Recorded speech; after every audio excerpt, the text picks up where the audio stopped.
This learning is Le'ili Nishmas, Broya Bas Hananya, Maseches Kilayim, Perek Gimel, Mishnah Vav. Earlier we learned that the leaves of gourds and cucumbers and Egyptian beans are very long. And our Mishnah teaches, Haisasadeyu Zarua Betzalim, if a person planted onions in their field, Umevake Shlita Beseicha, Shuris Shel Deluyim, and this person wants to plant in it rows of gourds. So there are three opinions here.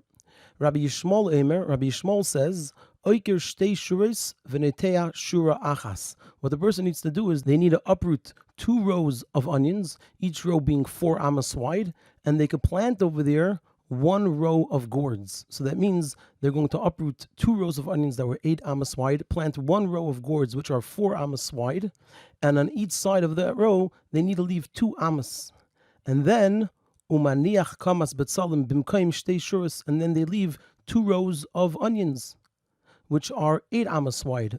And then they continue, va'eker shtei shuris v'netea shura achas, and then they uproot another 2 rows of onions and plant in its place another row of gourds. So according to Rabbi Yishmael, the person needs to do 2 things. Number 1, they have to have 12 amos between each row of gourds. Because the leaves are very long, there has to be 12 amos between each row of gourds. So for example, if they uprooted 2 rows of onions and planted there 1 row of gourds, so like we said, they have beside it 2 empty amos, then they left 2 rows of onions, which are 8 amos, 2 and 8 are 10, and then another 2 empty amos, which is 12, and then they have the next row of gourds. So there are 12 amos between each row of gourds, and in addition, Rabbi Yishmael holds that between the row of gourds and the rows of onions, there needs to be an empty space of 2 amos. The usual 6 tfachim is not enough.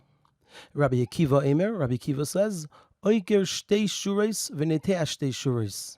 Rabbi Akiva says a person could uproot 2 rows of onions and plant 2 rows of gourds.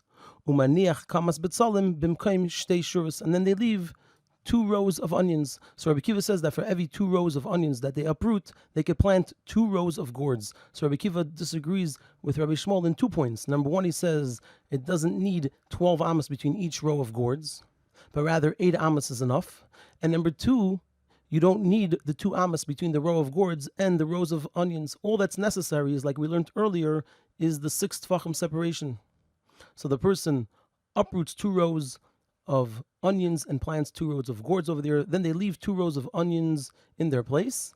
And then they continue doing this. Va'eker shtei shuris v'netea shtei shuris. They could uproot another 2 rows and plant another 2 rows of gourds. And then the final opinion is v'chachamim eimrim. The chachamim say they agree with Rabbi Yishmael on one thing and they agree with Rabbi Akiva on something else. They say that im ein bein shura lachaverta shteim esrei amma. If there aren't 12 amos of separation between 1 row of gourds and another row of gourds, lo yekayim es hazera bein taim. You can have a different vegetable in between, which is Kelayim with it. So they agree with Rabbi Yishmael that there has to be a 12 amos separation between 1 row of gourds and another row of gourds. However, they agree with Rabbi Akiva that the separation between the row of gourds and the rows of onions does not have to be 2 amos, and it's enough to just have a separation of 6 tfachim.